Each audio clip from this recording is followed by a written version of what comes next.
진짜 강화받으려고 빠이고 있어요. 너도 너가 모르는 상황에서 그렇게 까요, 그쵸? 자, 조용하시고. 자, 뭘 갑시다. 자, 두 번째는 기압 분포에 대해서 볼 겁니다. 기압 분포. 지구의 기압은 이렇게 여기를 기압이라고 보면 높이에 따라서 이것이 이렇게 나타나죠.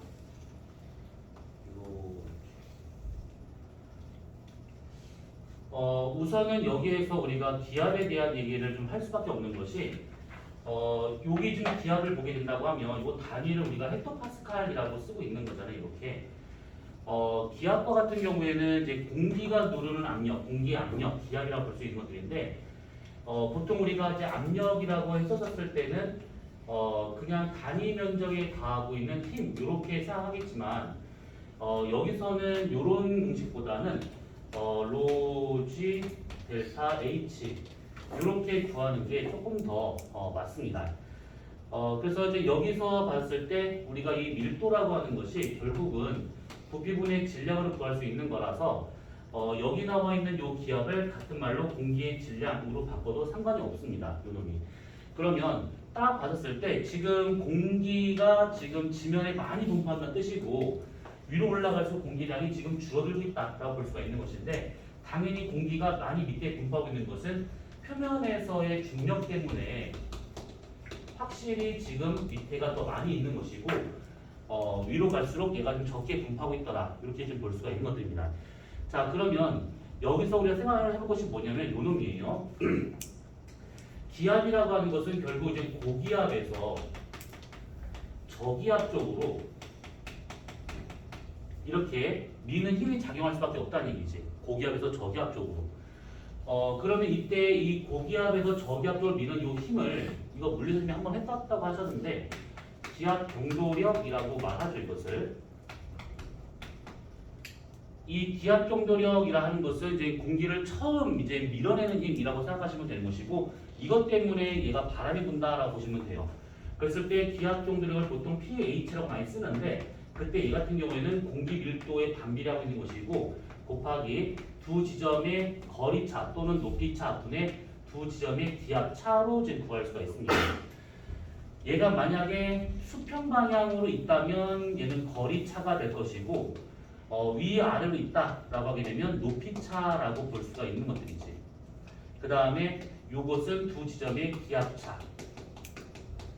그래서 밀어내는 기압 경도력이라고 하는 저 힘은 거리가 가까울수록 크게 작용하고 있는 것이고 두 지점의 기압차 크면 클수록 기압 경도력이 크더라 이렇게 볼 수가 있는 겁니다. 그래서 요거를 이렇게 볼 수 있는 것이 두 지점 사이에 만약에 이렇게 있는 상황에서 요것이 만약에 1000헥토파스칼이었다. 여기가 지금 만약에 900헥토파스칼이었다. 그러면 여기서 받는 기압 경도력하고 똑같은 거리가 되고 있지만 얘네들 만약에 1000헥토파스칼이다. 여기가 500헥토파스칼이다. 그러면 이때 밀어님은 얘는 이만큼밖에 못 밀어냈지만 얘는 아주 강하게 밀어낼 수가 있구나가 되고 있는 것이죠. 이렇게. 그리고 또는 등압선 간격이 이렇게 있는 1900, 800 이렇게 있을 때보다는 1900, 800 이렇게 있었을 때가 훨씬 더 강하게 공기를 밀어낼 수가 있다라는 뜻입니다. 이것보다는. 자, 우선은 이런 식으로 우선은 해석할 수가 있더라라는 겁니다. 이렇게. 그러면 여기서 이제 생각을 더 해볼 것이 뭐냐면 여기서 지금 고기압에서 저기압 쪽으로 공기를 밀어낸다라고 하게 되면 이 그래프를 보자네. 그러면 당연히 밑에가 지금 고기압이 되고 있는 중이고 상층 올라갔을 때가 저기압이 되고 있습니다. 그러면 고기압에서 저기압 쪽으로 힘을 밀어내고 있는 거니까 당연히 밑에서 위 방향으로 이렇게 공기를 밀어 올리려고 하는 힘이 발생할 수밖에 없다는 얘기지. 그게 기압 경도력. 근데 실제로는 공기가 이렇게 위로 뜨는 경우는 별로 없습니다. 뭐 다른 이유에 의해서 상승기를 틀 수 있긴 하겠지만 일반적인 상황에서는 저렇게 얘가 위로 상승을 못 떠. 이건 당연하게도 표면 중력 때문에 그런 것이지. 그래서 이것을 그림을 이렇게 그려보자면 지면 위에 어느 공기 덩어리가 질량을 갖고 있는 상태에서 이렇게 있다. 그러면 얘를 위로 밀어내는 힘, 기압 정도력과 그 다음에 얘를 잡아 끌려고 하는 힘, 중력이 있을 것인데 두 힘이 지금 서로 같은 상태가 된다고 하면 얘는 위로도 아래로도 가지 못하고 그냥 그대로 멈춰버린 상태가 되어버립니다. 여기서 수평 방향으로는 갈 수 있어. 근데 그거를 지금 말하고자 하는 것이 아니고 수평 방향 운동은 다 제외하고 딱 상하 운동만 본다고 하면 이런 식으로 얘가 딱 멈춰버린 경우가 생기는데 이런 상태, 멈춰있는 이 상태를 역학적으로 2개 이상의 힘이 평형 상태에 도달을 해서 물체 운동이 정지되어 있는 상태, 정역학 평형 상태라고 하고 있는 것들이죠. 이 정역학 평형 상태는 사실 공식이 따로 있긴 한데 그거를 하는 것은 G2가 되고 나중에 니네가 원하는 학교 입학을 하면 그때 가서 하면 되는 거니까 그냥 우선 이렇게 있다라고 생각하시면 돼요. 이 정역학 평형 상태라고 하는 것이 이렇게 수평 운동을 제외하고 상하 운동을 억제할 수 있는 이런 상태를 말하고 있는 것인데 이게 좀 더 넓게 본다면 이 상태가 여기만 존재하는 것이 아니고 이런 경우도 있어요. 바닷물 표면이 이렇게 있다. 그러면 바닷물 속에 당연히 물 덩어리가 있을 겁니다. 이렇게. 그러면 수압이라고 하는 걸 받았을 때는 당연히 밑으로 들어가서 수압이 커져요. 물량이 많으니까. 그래서 밑에가 지금 고수압이 되고 있는 것이고 표면을 올수록 저수압이 됩니다. 그러면 고수압에서 저수압 쪽으로 밀어 올리려고 하는 일이 발생하겠지. 그것을 표시하게 되면 이렇게 나타나더라라는 겁니다. 이것을 뭐라고 그러냐면 얘는 물 덩어리고 얘는 공기 덩어리고 그래서 얘를 기압이라 하는 것처럼 얘를 수압이라고 표현합니다. 그래서 수압 경도력. 마찬가지로 끌어내리려고 하는 중력. 그래서 두 힘이 같으면 더 이상 얘도 상하 운동을 하지 않고 그대로 멈춰버리는 정력합 평형 상태가 되더라가 되고 있는 겁니다. 이런 식으로.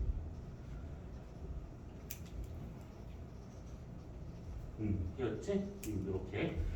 자, 그래서 기압 분포에 대한 것으로 이렇게 보고 뒤에 어차피 또 나올 거니까 이제 또 보도록 합시다. 자, 그 다음에 세 번째 뭐냐면 평균 분자량.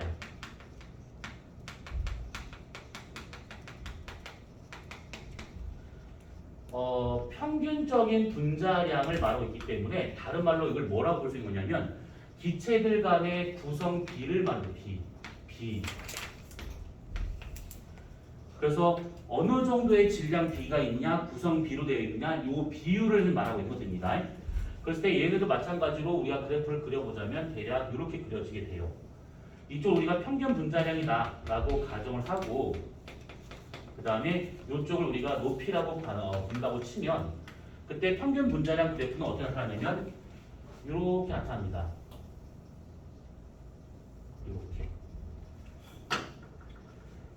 지금 여기를 기준으로 해서 좀 위아래가 좀 많이 달라지는데 여기 높이가 대략 한 100km 정도 되고 있는 상황이에요. 여기가. 그러니까 10권 하층부를 말하고 있는 것이지. 그래서 이렇게 되고 있어가지고 이 밑에와 위를 각각 얘를 기준 나눈다고 한다고 하면 요 위를 밑에를 균질권 평균 분자량이 높이 상관없이 일정하게 유지가 되고 있더라 이겁니다. 그 다음에 위쪽은 비균질권 높이에 따라서 평균 분자량 값이 많이 달라지고 있는 그 층을 말하고 있는 것들이지. 여기서 균질권과 같은 경우에는 지금 여기서 보다시피 공기량이 지면에 많이 붙어있다 보니까 여기서는 자연스럽게 기압차가 발생을 해요. 기압차가 발생하게 되면 바람이 분다는 얘기지. 바람이 분다는 것은 혼합이 되고 있다는 뜻입니다. 그래서 막 섞여. 그래서 일정의 비율로 기체들이 구성되어 있다가 되고 있는 것이고 비균질권 같은 경우는 공기가 아주 희박합니다. 그렇기 때문에 여기서는 기압 차량을 발생하지 않고 단순히 확산에 의해서만 기체들이 퍼져나가는 그런 상태를 보시면 돼요. 그러면 누가 더 빠르게 이동할 수 있는 것인가를 보게 되면 당연히 바람에 의해서 힘으로 밀어낼 때가 더 강하게 더 빠르게 얘가 갈 수 있더라라고 볼 수가 있는 것들이지.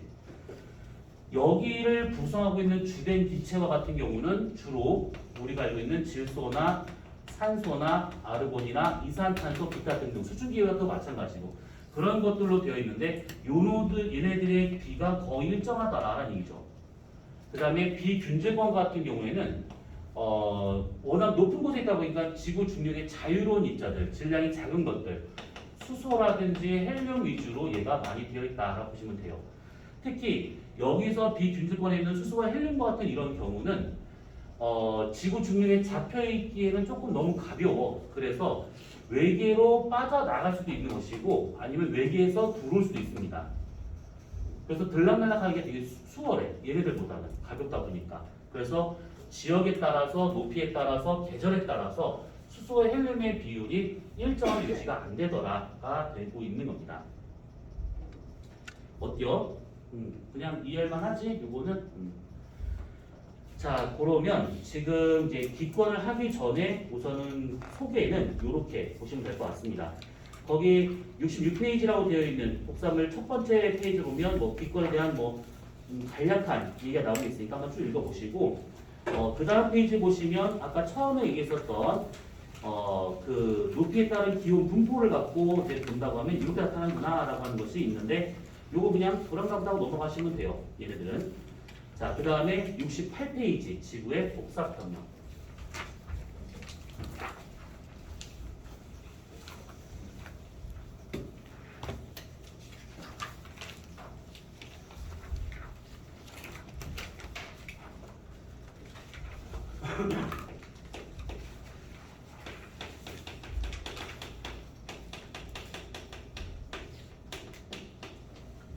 자, 복사평형이라고 하는 것은 이거는 좀 간단히 보면 간단한데 조금 복잡해질 수가 있어요. 근데 그냥 나온 김에 다 해버릴 거야. 자, 우선 이 복사평형인 것은 복사 에너지가 평형 상태에 있다라는 뜻입니다. 그러니까 뭐냐면 지구로 받아들이는 태양 복사 에너지가 있죠. 이 태양 복사 에너지 양과 그 다음에 지구가 받은 다음에 다시 방출하게 되는 지구 복사 에너지 요것이 같더라 이겁니다. 들어오고 나가고 하는 양이 똑같더라. 그게 복사평형이라 볼 수가 있는 것들인데 이 복사평형과 같은 경우 우선 요걸 따져봐야 것이 이렇게 태양이 있어요. 태양빛이 지구로 이렇게 평행하게 들어옵니다. 이렇게 평행하게 지구로 막 들어온대요. 자, 그러면 지구가 이렇게 구명으로 되어 있는 상태에서 지구 적도가 있어요. 그러면 지구 적도는 태양빛이 이렇게 들어오기 때문에 지면과 이런 각은 거의 90도야 이것이. 여기 극지방과 같은 경우는 태양빛이 이렇게 들어오기 때문에 땅바닥과 거의 나란하게 이렇게 좀 들어오고 있다라고 볼 수가 있는 것이지. 그래서 지구가 구명이다 보니까 위도별로 받는 태양의 고도가 다르더라 이겁니다. 고도가 높을수록 단위 면적당 받는 에너지량이 많아질 수밖에 없는 것들이지. 그래서 우리가 저번에 태양의 고도, 남중 고도는 90도 빼기 관찰자의 위도 플러스 태양의 저기를 더하면 된다라고 했던 거 기억날 거야 이거. 수출했던 거기 때문에. 그래서 태양의 저기와 같은 경우는 여름일 경우에는 플러스 23.5도, 겨울일 경우에는 마이너스 23.5도, 봄이라든지 또는 가을 같은 이런 환절기가 되면 태양의 저기는 0도. 그래서 저렇게 더해주면 저것이 태양의 남중고도가 되고 있구나라는 것이죠.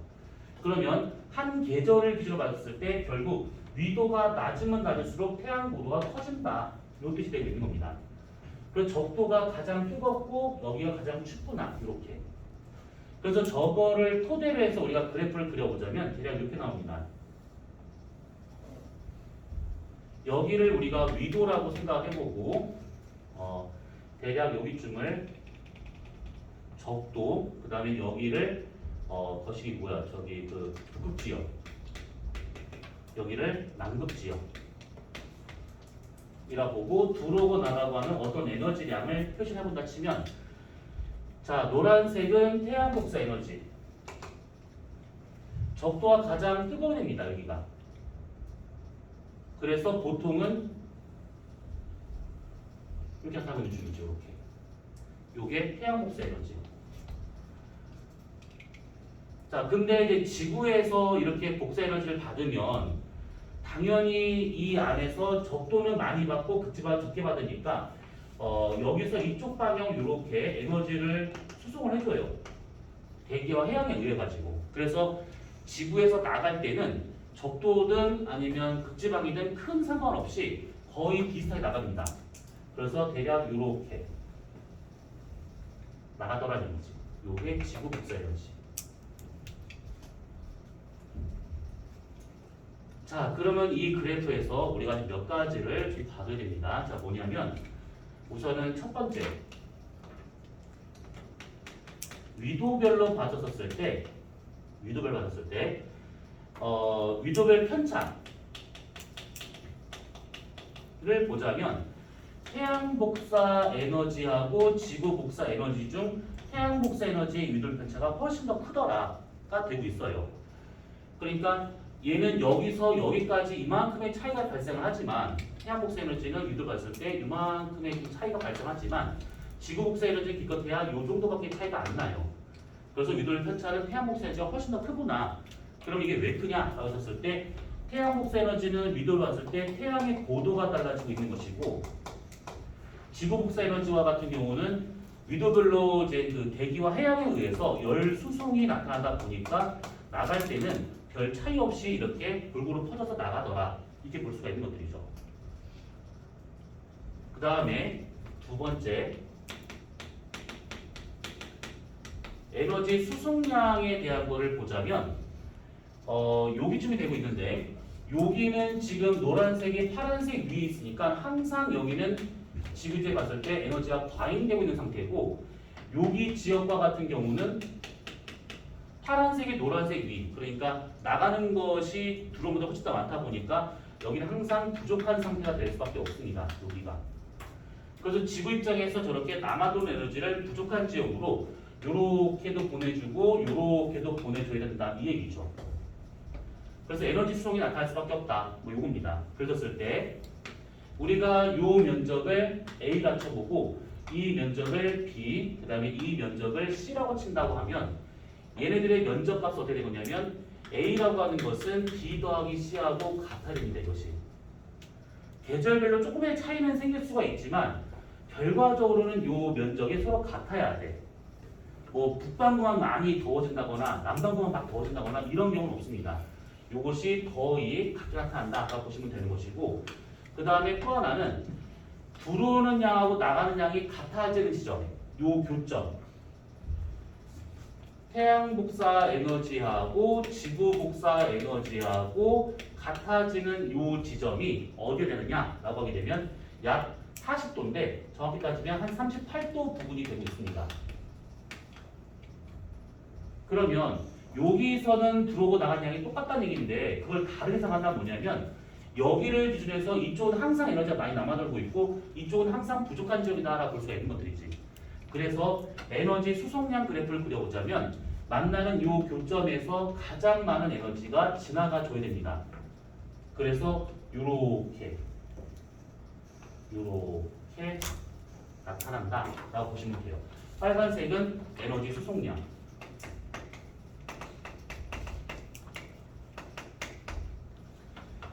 저기서 최대가 되고 있다라고 하는 것은 저기 위도를 지나간다라는 뜻입니다. 저기 위도를. 저기에 쌓인다는 뜻이 아니고. 그래서 이렇게 지금 지나가는 그런 길목에 있는 그런 38도 부분에서 여러 가지 대기 현상이 나타날 수 있는 것인데 대표적인 것이 태풍이 이런 경우죠. 태풍이 그 저위도에서 만든 다음에 중위도를 넘어서서 이제 넘어가는 것들은 결국 이렇게 에너지를 수송하는 하나의 과정이 되고 있다라고 보시면 돼요. 물론 저희도 내에서 발생하고 소멸되는 경우도 있지만 그런 것들은 에너지 수송량이 크지가 않아요. 그래서 우리나라를 지나가는 그런 태풍 같은 것들은 이런 측면 중에서 하나가 되고 있구나라고 보시면 되는 겁니다. 자, 그 다음에 세 번째, 이 에너지를 수송할 수 있는 방법에 대한 것인데 크게 두 가지 방법으로 나눠볼 수 있죠. 크게 두 가지로 이렇게 나눠보자면 하나는 대기에 의해서 하나는 바다, 해양에 의해서 이렇게 수송을 합니다. 그랬을 때 대기에서 수송하는 거하고 해양에 수송하는 각각의 방법을 따져보자면 얘는 그 대기 대순환이라든지 방금 여기 써있던 태풍이라든지 아니면 온대 저기압이라든지 한랭에서 온난해서 그걸 동반하고 있는 저기압이죠. 아니면 그 중위도 상공에서 나타나고 있는 편서풍 파동이라든지 많습니다. 근데 해양에 의해서 에너지 수송할 수 있는 것은 딱 하나, 해류 정도가 되는데 이 해류도 표층에서의 해류도 포함되긴 하겠지만 심층의 해류까지 같이 묶여서 말하고 있는 대양대순환,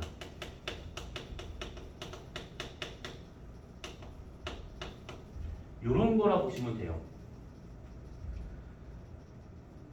그러면 이렇게 에너지를 수송한다라고 친다고 하면 대기하고 해양 중에서 누가 더 많이 에너지를 수송하느냐라고 본다고 치면 당연히 대기가 훨씬 더 많습니다. 대기에 의한 수송량이 바다보다 훨씬 더 많아요. 이렇게 될 수 있는 이유가 뭐냐라고 하면 우선은 지금 딱 봐도 방법이 훨씬 더 많습니다. 바다는 꼴랑 해류 하나밖에 없는데 대기는 되게 여러 방법을 통해서 대기 그 에너지 수송하고 있어요. 방법도 다양하지만 빠르기도 빠르죠. 바다가 움직이는 속도보다는 바람 움직이는 속도가 훨씬 더 빠릅니다. 그래서 다양한 방법으로 빠르게 에너지를 수송하다 보니까 훨씬 대기에 의해서 많이 수송되고 있더라, 이렇게 볼 수가 있습니다. 그러면 이렇게 방법적인 것들로 본다 치면 대기가 우선 많긴 하지만 방법적인 거 하나하나 따져보잖아요. 그러면 해류에 의한 것이 제일 많습니다. 대기대순환, 태풍 뭐 이런 것들 다 해도 해류가 우선 제일 많아요. 얘 같은 경우가 제일 많은 이유가 왜 그러냐라고 하게 되면 열 용량이 다른 거에 비해서 상당히 크죠.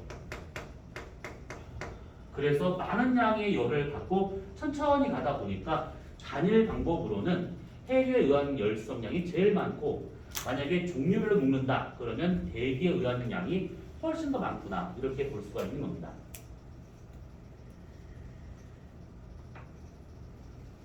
그래서 요 놈을 우리가 그래프 하나를 그려보자면 이렇게 나타납니다. 이쪽을 위도라고 생각을 해보고, 그 다음에 이쪽을 뭐 북반구 쪽, 이쪽을 남반구 쪽이라고 하지 말고 똑같은 말이잖아. 여기를 에너지 수송량으로 보자네. 그러면 대략 여기가 지금 적도라고 가정을 해보고, 적도로 가정해보고, 이쪽을 우리가 남반구 쪽, 이쪽을 북반구 쪽으로 보잖아요. 그러면 대기에 의한 수송량은 파란색, 대기에 의한 노란색, 대기에 의한 수송량은 우선은 이렇게 나타납니다. 이렇게. 여기가 지금 최대의 에너지 수송량이 나타나게 돼. 그게 어디냐면 저기서 말했던 38도 부근이야. 근데 바다에 의한 거, 이게 지금 노란색이 대기에 의한 거다라고 친다고 하면 바다에 의한 그 수송량을 보게 된다 그러면 얘네들은 쭉 없다가 여기서만 이렇게 나타나요. 얘는 여기서 살짝 나타나다가 이렇게 사라지게 돼. 요 파란색이 해류에 의한 거. 자, 이게 지금 무엇을 의미하고 있는 거냐면 대기에 의하면 여기 지금 적도, 여기는 근처에 여기 적도, 적도에서 고기류 쪽으로 되게 많은 양의 에너지를 대기를 통해서 많이 이동이 돼. 되게 많이.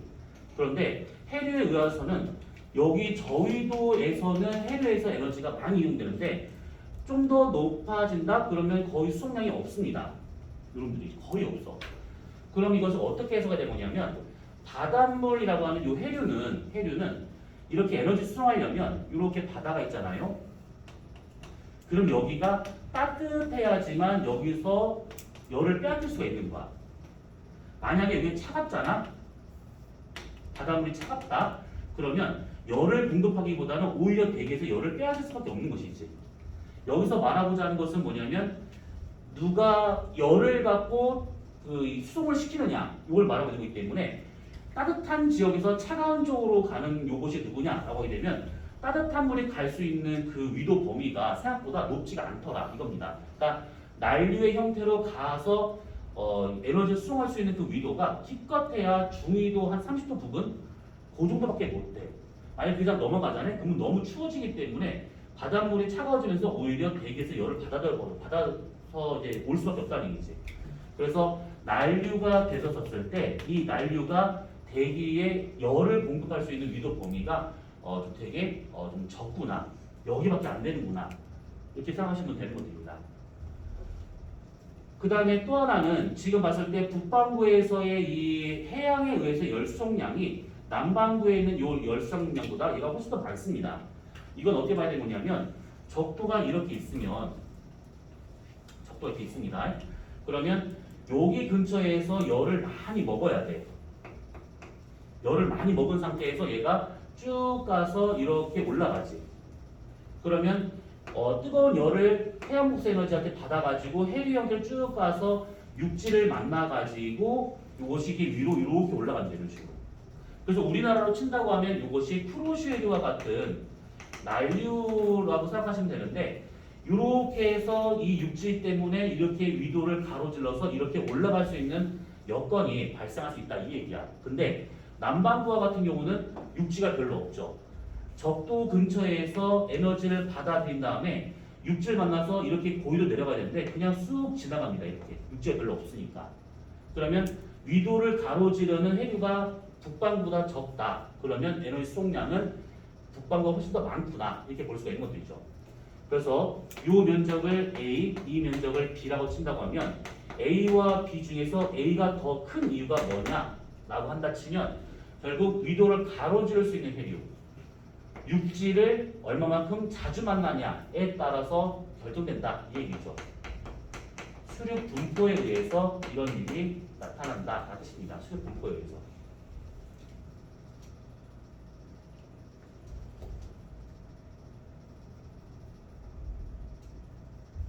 이해돼? 질문하다가 지금 질문하다 또 지워야 되니까.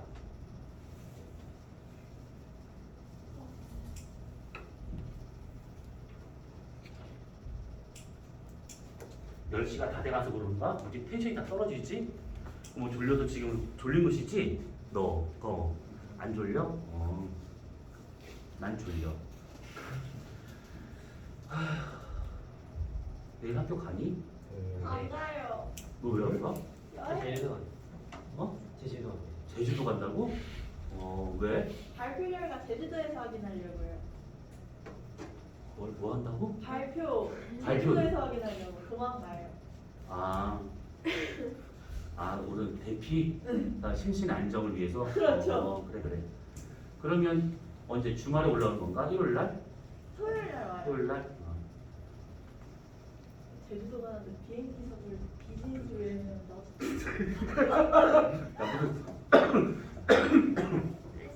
무슨 제주도를 무슨 아니 비즈니스로 가? 근데 해외를 못 가는데 마일리지가 너무 많이 써가지고. 아니 그래도 웃기잖아.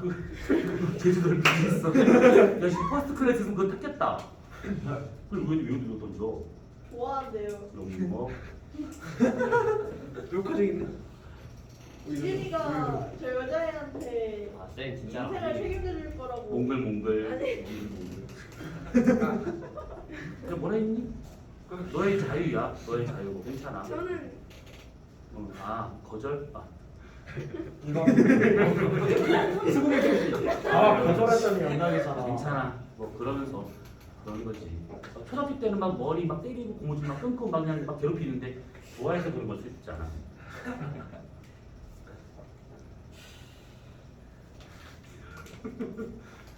괜찮다. 그런 거다. 아무튼 요거 질문.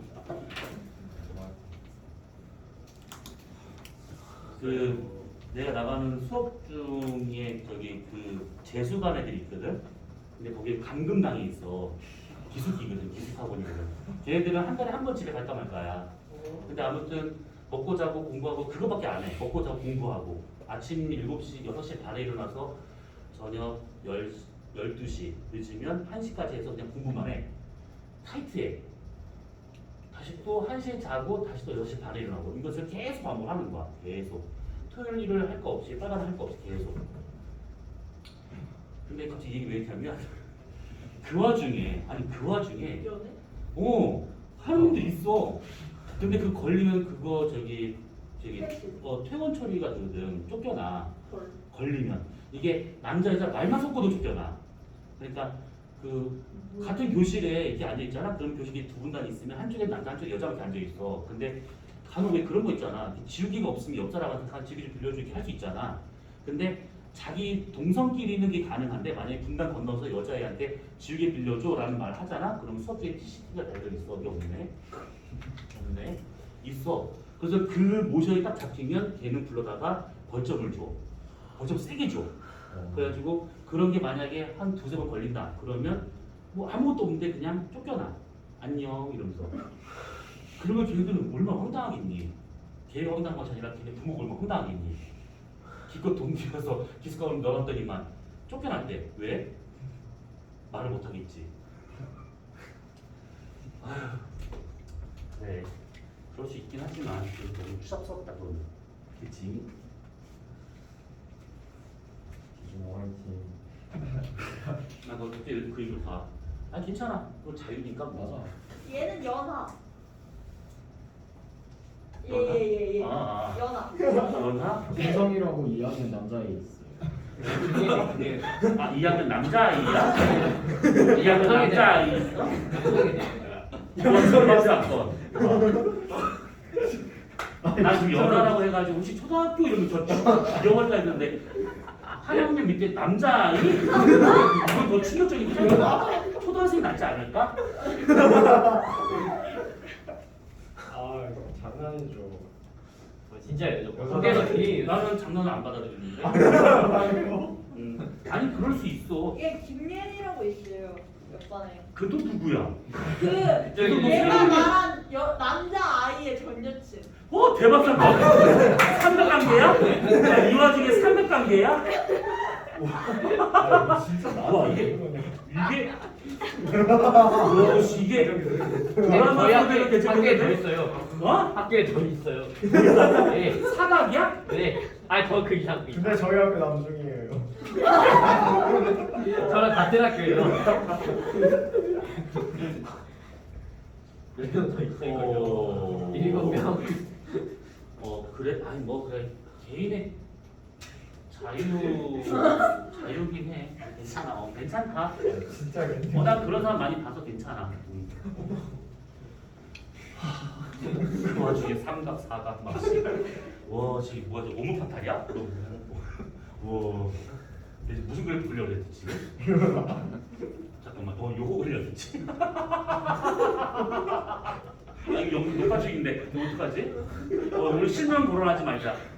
피원씨였나? 네. 실명은 거론하지 않아. 아우 시원하다. 오늘 에어컨 좀 이렇게 시원하네. 아 참나. 아유 밖에 나가봤어 오늘?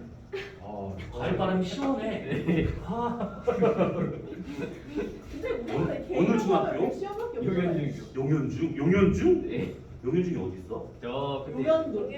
좀 논현? 아 논현? 용현. 용현? 나 둘이 같이 예전에 용현동 살았었는데 오. 용현중이 어디 있는 곳이지? 용진군청. 아 그 앞에 있는 거? 아 거기 여중이잖아. 거기 앞에 여기 여기 있어요. 남생이랑 여진이 붙어 있어요. 아 붙어 있는 거야? 네. 아 남좀 못 봤구나.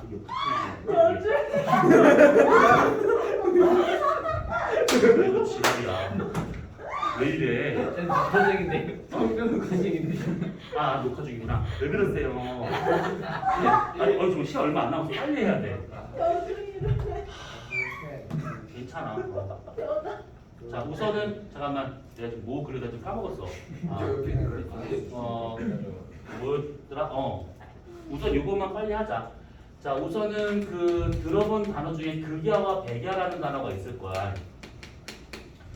요게 뭐냐면 극야는 극지방에서 볼 수 있는 밤이 계속 이어지는 그걸 말하고 있는 것이고 백야는 밤인데 흰 백자야. 그러니까 밤이 하얘. 그러니까 밤이 밝아.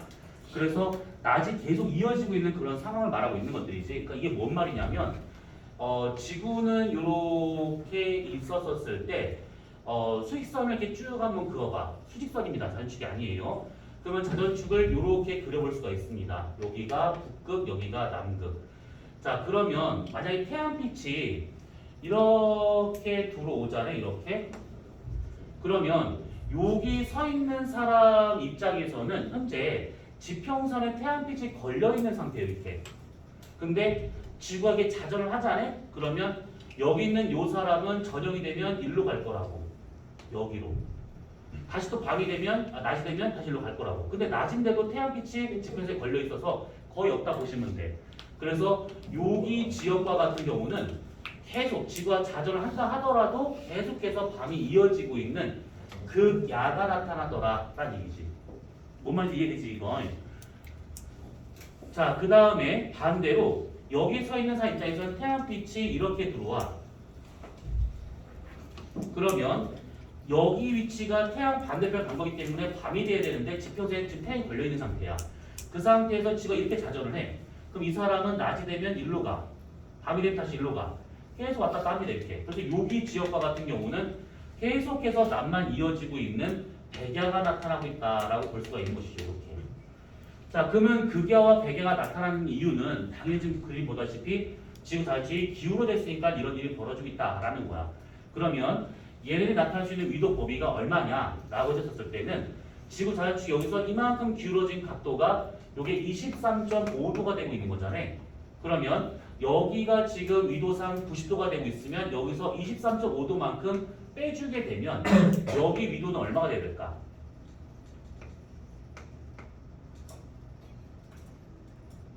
뭐 대단한 산수지. 90에서 23.5를 빼면 얼마 나오냐고 미친놈들아. 아, 네. 학생 여러분들아. 얼마 나와요? 66.5 나오죠. 66.5도. 북이 66.5도에서 북극 지역에 있는 지역이라면 이런 식의 극야가 나타날 수 있다가 되고 있는 것이고, 마찬가지로 여기가 지금 남반구 90도, 남극이 될 것이고, 여기의 위도는 여기서 얘가 이만큼이 지금 23.5도만큼 간 거기 때문에 여기의 위도는 66.5도 남위가 되고 있다는 얘기지. 그래서 얘네들의 위도 범위에서는 자전축이 이렇게 기울었으면 극야, 백야, 이게 기울었으면 여기가 백야, 극야 이렇게 나타날 수 있다는 얘기지. 자전축이 이렇게 되냐 이렇게 되냐에 따라서. 그래서 극야와 백야가 나타날 수 있는 위도 범위는 극지방, 북극에서 남극, 여기서부터 해서 최대 66.5도 북반구나 남반구나 이 위도 범위에서 나타나더라라는 겁니다. 자, 그러면 이 얘기가 갑자기 왜 있냐? 여기 나와 있는 이 태양 복사 에너지를 생각을 해봤을 때 이렇게 될 수 있다라는 겁니다. 자, 여기를 대략 우리가 적도라고 가정해보고 여기를 북극, 여기를 남극이라고 볼 거야. 그러면 봄이나 가을과 같은 그런 환절일 때는 저기 나와 있는 저 그래프처럼 여기서부터 여기까지 이런 식으로 태양 복사 에너지가 이렇게 나타나게 돼요. 이 노란색이라고 하는 것은 봄이라든지 가을과 같은 이런 계절일 때. 근데 만약에 북반구에 여름철이 되었대. 그러면 북반구 자전축이 태양 쪽으로 자전축이 기울어질 때 말하고 있는 것이지. 지금 보고 있는 이곳은 북반구 겨울일 때 되는 것이고, 여기가 북반구 겨울일 때, 북반구에서 그 여름이 된다고 하면 태양 쪽으로 반대로 이렇게 기울어질 때, 그때가 여름이 되는 겁니다. 북반구는. 그러면 당연히 남반구는 계절 반대니까 우리가 겨울이다 그럼 얘는 여름이고, 우리가 여름이다 그럼 얘는 겨울이 될 것이고, 아무튼 이렇게 되고 있는 상황입니다. 그러면 여기서 여름인 것을 따져보자네. 그러면 북반구 여름일 때는 여기서 백야가 나타나게 될 것이고, 여기서는 극야가 나타나겠지. 낮만 이어지는 거, 밤만 이어지는 거. 우리 입장에서 겨울이 되고 있잖아. 그럼 여기서는 극야가 나타나게 되고 여기서는 백야가 나타나게 될 겁니다. 자, 그럼 그래프 어떻게 볼 수 있느냐? 먼저 백야가 나타나잖아. 그러면 태양빛이 가장 많이 들어오는 위도가 어디인가를 보자면 요 놈이야. 여름철.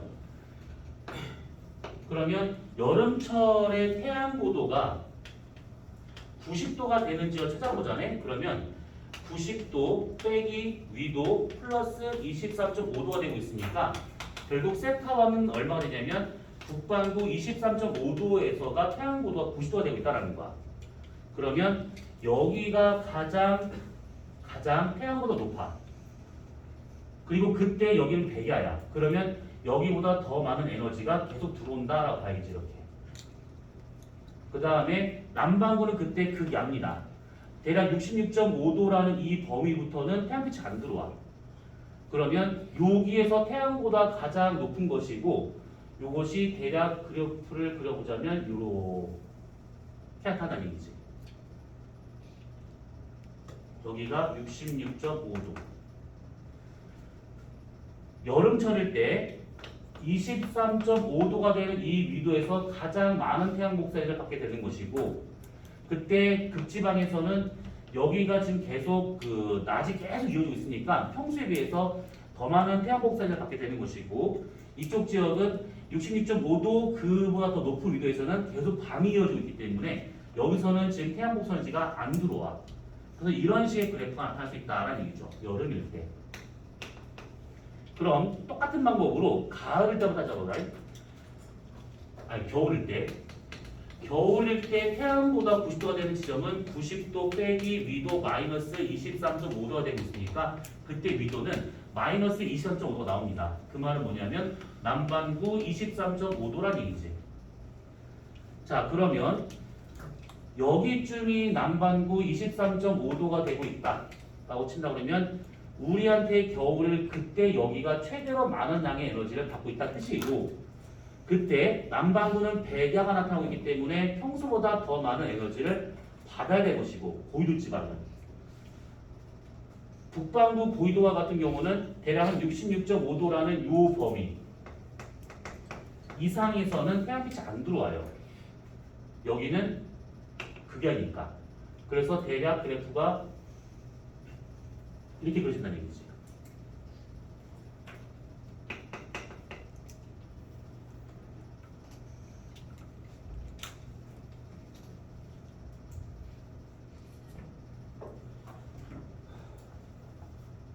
이해되지?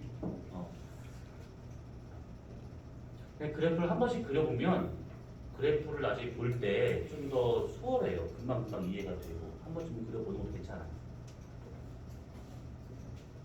그래서 이제 계절에 따라서 태양 고도가 다르다 보니까 저런 식의 그래프가 나타나더라. 그러면 지구 복사 에너지도 살짝 차이가 생겨. 근데 그까지 그려보게 되면 너무 복잡하니까 태양 복사 에너지만 그려졌을 때 저렇게 그려진다라고만 알고 있으면 되는 겁니다. 요렇게 된다고 치면 여기서 딱 한 가지만 더 하고 끝내도록 합시다. 그때 몇 번째야? 네 번째야? 다섯 번째야? 몇 번째야? 몰라. 아무튼 다섯 번째로 보자.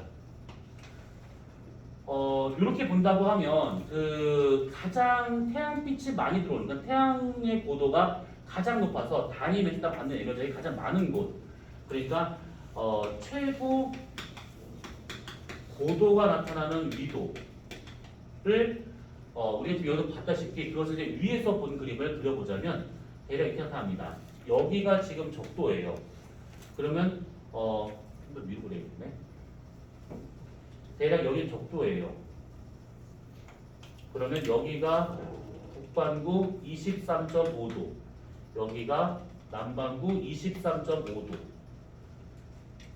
그러면 이제 봄, 가을일 때는 여기가 가장 최고가 되지만 색깔 맞추는 중입니다. 여기. 그 다음에 여름이 되면 여기가 가장 높은 온도가 될 것이고, 그 다음에 우리한테 겨울 되면 여기가 가장 높은 온도가 될 수 있다라는 얘기가 있는 것이지. 이 색깔 맞춘다고 치면. 그러면 여기서 우리가 지금 이걸 뭘 보려고 하는 거냐면 최고로 나타나는 그 위도라고 하는 것은 결국 가장 뜨거운 지역이 되고 있는 것들이고, 가장 뜨거운 지역에서는 가장 강하게 상승기류가 나타날 수밖에 없다는 뜻이고, 상승기가 제일 강하다라고 하는 것은 북동무역풍하고 남동무역풍이 거기로 많이 모일 수밖에 없다라고 볼 수 있는 것이지. 대기대순환 중에서 무역풍이 만나 상승하는 그 위도를 우리가 열대 수련대라고 보통 말하는데, 이 열대 수련대의 위치가 계절에 따라 조금씩 다를 수 있다 이 뜻입니다. 자, 색깔을 맞춰서 본다면 여기가 지금 봄, 가을일 때 여기 가장 온도가 높아. 그래서 요렇게 북동무역풍, 요렇게 남동무역풍이 갑니다. 근데 만약에 여름이 되었대. 그러면 여기가 지금 제일 뜨거운 지역이야. 그러면 북동무역풍은 여기까지 가. 근데 남동무역풍은 여기서 상승을 해야 되기 때문에 적조를 지나서 여기까지 이렇게 옵니다. 이렇게. 여기가 열대 수렴대가 있다는 얘기야. 반대로 우리한테 겨울 되면 여기가 제일 뜨겁다는 얘기인데 그때 남동무역풍은 여기까지 갑니다. 근데 북동무역풍이 여기까지 오는 거야. 북반구의 무역풍이 이렇게 해서 여기까지 오는 겁니다. 계절에 따라서 무역풍이 갈 수 있는 위도 범위가 조금씩 다를 수 있다는 거야. 이걸 그림을 원래 이렇게 색깔별로 좀 쪼개서 보는 게 더 편하긴 한데 그냥 그리 귀찮아서 그냥 한 개에다 몰아넣은 겁니다. 그래서 노란 거는 여기서 만난다. 봄과 될 때. 여름 때 여기서 만난다. 겨울은 여기서 만난다. 이렇게 알고 있으면 돼요.